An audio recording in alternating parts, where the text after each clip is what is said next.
आपन खबरिया आपन भाषा खबर सगरो की। प्रणाम। आप सभे का स्वागत बा आपन खबरिया में एक बेर फिर से।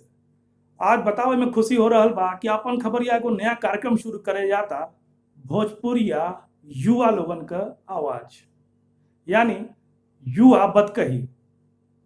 और आज ओमे आपसे हम जेकरा के मिलवाए जा रहल बानी, उ ए घड़ी लगातार अपना गीतन के माध्यम से, अपना गायकी के माध्यम से और तो और समाज के हर चीजन पे कटाक्ष करत, करारा व्यंग करत, लोगन के दिलो दिमाग पे छा चल जात बाड़ी। ताई स्वागत बा नेहा जी आपका। जी भैया प्रणाम। और मैं मेरे दर्शकों को भी नमस्ते, प्रणाम, आदाब और गोड़ लागत बानी। और मैं शुरू करती हूँ एक जो बड़ा लोग पसंद कर रहे हैं। बिल्कुल बिल्कुल नेहा जी, स्वागत बा। मेरे द्वारा लिखा गया गीत सुनाती हूँ। कारखाना बंद होई गईले हमार पिया, अरे घरे ना अइले हो। कारखाना बंद होई गईले हमार पिया, घरे ना अइले हो। दिल्ली शहरिया में पिया के नौकरिया, अरे दिल्ली शहरिया में पिया के नौकरिया। भोरे ले सांझ होई गईले हमार पिया, घरे ना अइले हो। कारखाना बंद होई गईले हमार पिया, घरे ना अइले हो। ललकी पगरिया उजर पहिने धोती, लम्हारा छरहर बालमुआ हमार पिया, घरे ना अइले हो। ऐसन होवे टोना की जर जावे कोरोना, नून रोटी आफत भइले हमार पिया, घरे ना अइले हो। कारखाना बंद होई गईले हमार पिया, घरे ना अइले हो। भगवान करे नेहा जी आपके गीतन के माध्यम से ही मुफुकौना किरोना मर जाए, भगवान करे। तो शुरुआत नेहा जी, आप कहाँ के रहे वाली बानी और पढ़ाई कहाँ तक भइल बा, कैसे, तो दर्शकन के बताएं। जी जी बिल्कुल। रामगढ़ प्रखंड में एगो छोटा सा गांव बा जंदाहा का रहे वाली बानी। हमार जिला कैमूर भभुआ बिहार से बानी हम। जी जी। और अगर प्रारंभिक पढ़ाई का हम बात करी तो गांव से कंप्लीट भइल बा, कहीं तो प्राथमिक विद्यालय से कंप्लीट। और एकरे बाद हम ग्रेजुएट बानी, फिलहाल बीएससी कैले बानी। गावे का शौक कहीं ना कहीं बचपने से रहे हमरे, लेकिन लिखे का शौक तनी नया नया उभरल बा अभी फिलहाल कुछ महीनों से। काहे कि हमके लागत बा कि अपन भोजपुरी में हम का गीत लिखल जात नहीं खे, गावल जात नहीं खे। तो ऐसे में बहुत जरूरी बाटे कि अगर हम कुछ लिख सकीला, कुछ गा सकीला, तो काहे ना कुछ ऐसा लिखी, काहे ना कुछ ऐसा गाई जो पारिवारिक होखे, जो सामाजिक होखे, जो ने सुनला के बाद ही न लगे कि कान में रुई ठूस ले। तो बस ऐसे ही हम लिखे का कोशिश कईनी। तो नेहा जी को बात समझ में ना आई कि पीसीएम स्ट्रीम के लड़की, एगो होनहार लड़की, ये कैसे भोजपुरी में आ गई? का करे, मतलब भोजपुरी में जहाँ लोग एक तरफ भागत आ रहे कि हिंदी में गाना गावल जाए तो हर गावल जाए, तो ये कैसे नेहा जी कैसे भोजपुरी में आ गई? जी, तब हम ये सोचिला कि आदमी जवन कुछ भी कमाला ना, वो अपने लोक से कमाला, अपने समाज से कमाला, कुछ भी, चाहे वो भाषा हो चाहे वो कुछ भी हो। तो हमके लागेला ऐसन में कि लोक से कमाई हुई चीज को वापस लोग को ही सौंप देना चाहिए। जो कुछ भी मैंने अर्जन किया हुआ है, एक लोक कलाकार की प्रतिष्ठा सिर्फ और सिर्फ 2-4 पुरस्कार पा लेने में नहीं है, बल्कि इसमें है कि उसने जो कुछ भी कमाया है अपने समाज से, वो उसको एक मूल आवश्यकताओं की पूर्ति के बाद उसको सौंप दे।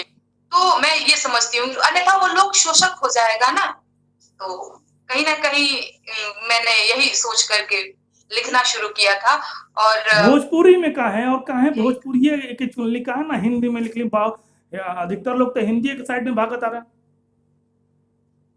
जी जी, तो हमके लागत बाटे कि हिंदी में तो फिर भी काम हो रहा बा, लेकिन भोजपुरी में तनी काम में आलसपन बा, तो यही से लिखे का कोशिश रहे। भोजपुरी कहल जाता अपन बाटे, तो तनी से अलग जाला, यही से।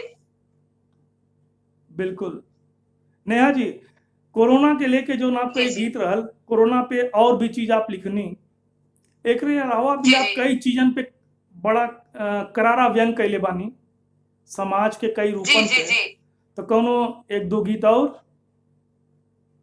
हाँ हाँ जी, बिल्कुल। तैयारी करे वालन विद्यार्थियों का स्थिति बाटे आजकल, हम बतावत बानी आपके। हमके ऐसा लागल कि नहीं, कहीं ना कहीं सच बा, इलाहाबाद दिल्ली सब जाता पढ़े और कोनो ठिकाना नहीं है कि सिलेक्शन हुई कि नहीं हुई। तो इस पे एक मैंने गाना लिखा हुआ है, मैं आपको सुनाती हूँ, दर्शकों को सुनाती हूँ।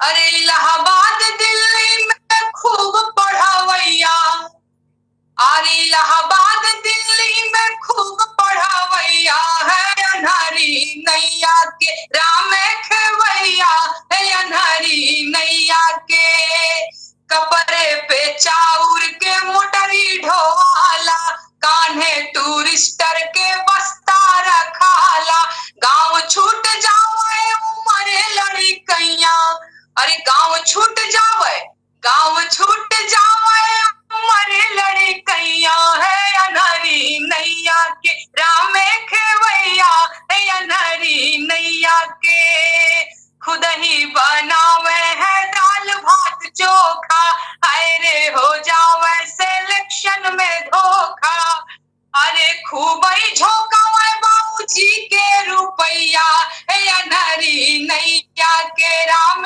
खेवैया है, अन्हारी नैया के IAS PCS के सपना देखेले, कॉपी किताबे पर आंख से केले, इनके लाचारी के हो नहीं बुझावैया है, अन्हारी नैया के राम खेवैया है, अन्हारी नैया के।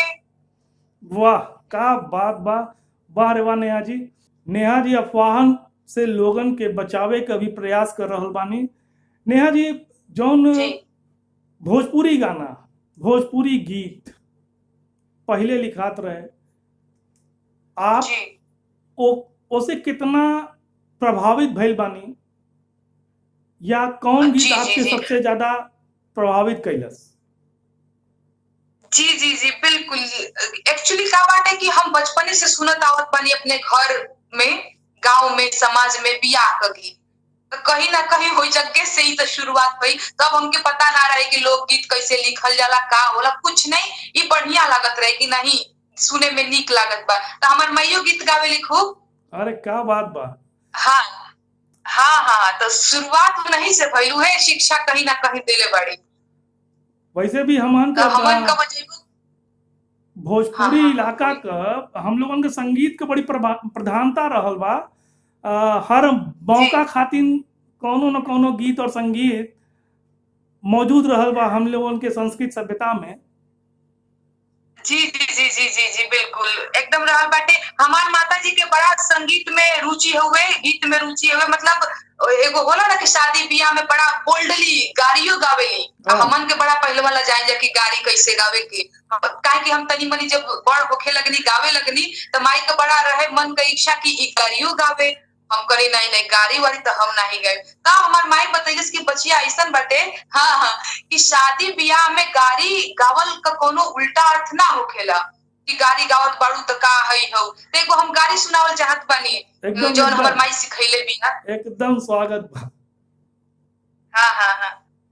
आज गाड़ी सुनहु सरकार, रसिया राम लाला, आज गाड़ी सुनहु सरकार, रसिया राम लाला, अरे अवध किनारी है बड़की छिनारी, अवध किनारी है बड़की छिनारी, हमरे जनक जी के, ए जी जनक जी के बोलाई भातार, रसिया राम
का बात बा। अभी लेटेस्ट आपका वीडियो कोनो आइल बा? हाँ, लेटेस्ट वीडियो तो आइल बाटे। अच्छा, गावत बानी 2-3 लाइन गुनगुना देत बानी, तनी मनी भुलातो बानी, लेकिन सुनावत बानी। हाँ, एकदम स्वागत बा। हाँ, बिहारी का मजदूर जब पलायन होत बना गांव की तरफ, कारखाना बंद भइला के बाद, तो उनके अंदर कैसन शहर का प्रति बददुआ निकलत बा, उनका अंदर का भाव बा, वही के हम भोजपुरी में पिरावे का कोशिश कइले बानी, पिरोने की कोशिश करी है। सुनाती हूँ। अरे अब ना आई बेरे मुअना, अब ना आई बेरे, अब ना आई बेरे मुअना, अब ना आई बेरे, लागे तोर सहारिया में अब ना आई बेरे। अरे दूध बेचबे, खोआ तरकारी बेचबे रे, आग लागे तोर सहारिया में अब ना अइबे रे। अरे गैया रखबे औरी भैंसिया पलबे रे, आग लागे तोर सहारिया में अब ना अइबे रे। नून खइबे, रोटी खइबे, खुदिया खइबे रे, आग लागे तोर सहारिया में अब ना अइबे रे। ये लिखा था सर। क्या बात बा नेहा जी। बहुत आपने जो है डूब के यार और जुन बा मजदूरन के स्थिति के बयां कैले बानी।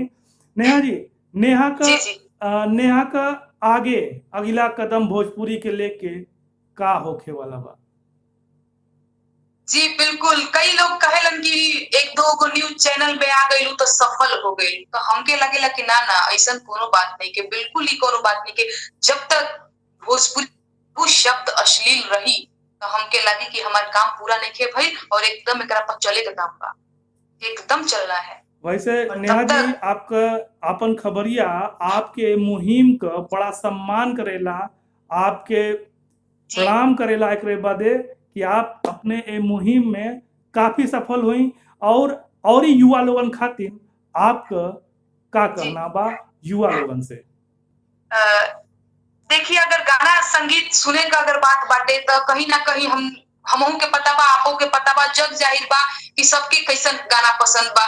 ऐसा में अगर हम अपन एगो लोकगीत जैसे शुरू कैले बानी इस तरह से, तो बड़ा मुश्किल का काम बाटे। हमहू के पता बाटे कि अपने आप को स्थापित करना और लोगों के बीच ये बताना कि नहीं हम कर सकते हैं, बहुत मुश्किल बाटे। लेकिन फिर भी कोशिश हमारी रही कि नहीं हमके ये करे के बाद एक ना एक दिन से युवा लोग जरूरी बात समझिए कि नहीं हकीकत क्या है, वास्तविक काहे कि जहाँ पे ऐसा गाना सुनल जात बाटे, ऐसा अश्लील टाइप का, पूजा का बढ़िया गाना सुनल जात बाटे ना, कर्णप्रिय टाइप का, तो युवा लोग से ही कहे कि हमारे बाटे कि भाई अपन भाषा के प्यार करी, तवज्जो दी। और कई बार हम कहले बानी 1-2 इंटरव्यू में भी कि भाषा में सरस्वती का वास होला, ओके गंदा न करी जा, कुछ ऐसा लिखी जा कि जो नीक लगे, माई बाबू सबका संगे भाई संगे सुनल जा सके। तो ये कहब कि भाई भोजपुरी जब माई बिया तो माई के चौराहे पर लावल ठीक नहीं है ना, एकदम सम्मान करी।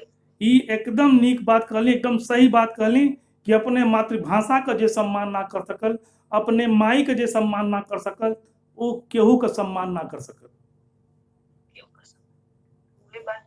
यही कहे के बाद युवा लोग से। नेहा जी, बहुत बहुत धन्यवाद अपन खबरिया से जुड़े खातिर। हमन का अपन खबरिया का आपके शुभकामना बा कि ऐसे ही आप अपने मातृभाषा का अलग जगावत रही और लोगन से और प्यार, नेह, दुलार सब पावत रही। धन्यवाद नेहा जी।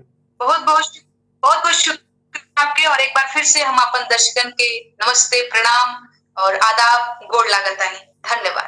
धन्यवाद। आपन खबरिया का वीडियो देखे खातिर सब्सक्राइब करी और बेल आइकन जरूर दबाएं।